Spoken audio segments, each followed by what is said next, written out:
हरियाणा में विधानसभा चुनाव की तैयारियों में जुटी कांग्रेस।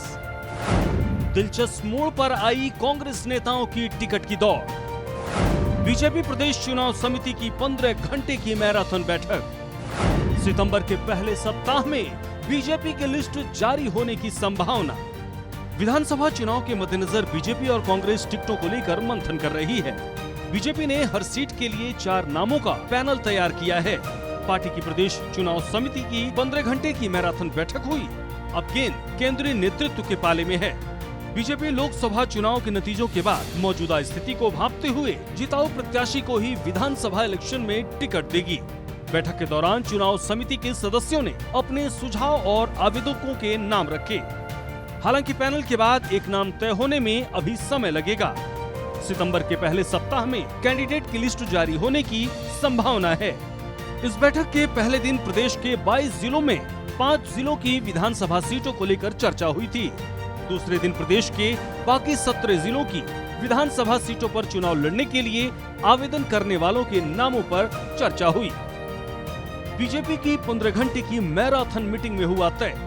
केंद्रीय नेतृत्व की मुहर के बाद ही नाम होंगे फाइनल। बीजेपी ने हर सीट के लिए तैयार किए 4 नाम। पार्टी के खिलाफ बगावत करने वालों पर भी चर्चा।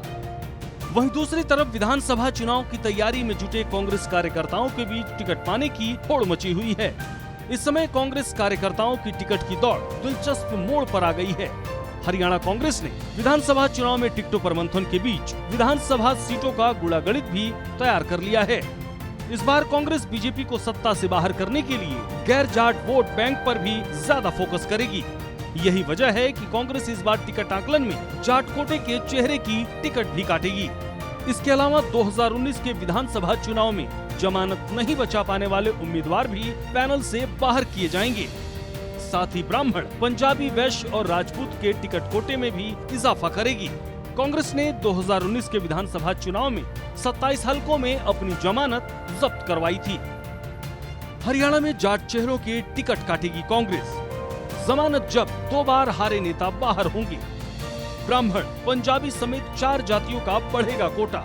कांग्रेस 73 सीटों को लेकर अपना गणित सेट करने में जुटी। शैलजा सुरजेवाला गुट भी एक्टिव। मीटिंग शुरू हुई है, आज से चालू है, प्रोसेस टाइम लगेगा। कब तक उम्मीद की जा सकती है सर? पहली सूची कब तक आ सकती है सर? पहले हफ्ते में आएगी।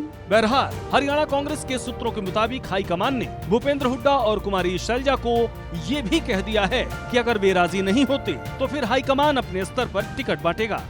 इसे देखते हुए दोनों के बीच सहमति की चर्चा है, जिसमें हुड्डा कुछ सीटें शैलजा के लिए छोड़ने पर राजी हो गए हैं। वहीं दूसरी तरफ जेजेपी और आईएनएलडी भी पूरी तरह से एक्टिव दिखाई दे रही है। अब देखना दिलचस्प होगा कि इस चुनावी समर में किस पार्टी की चुनावी बैतरणी पार होती है।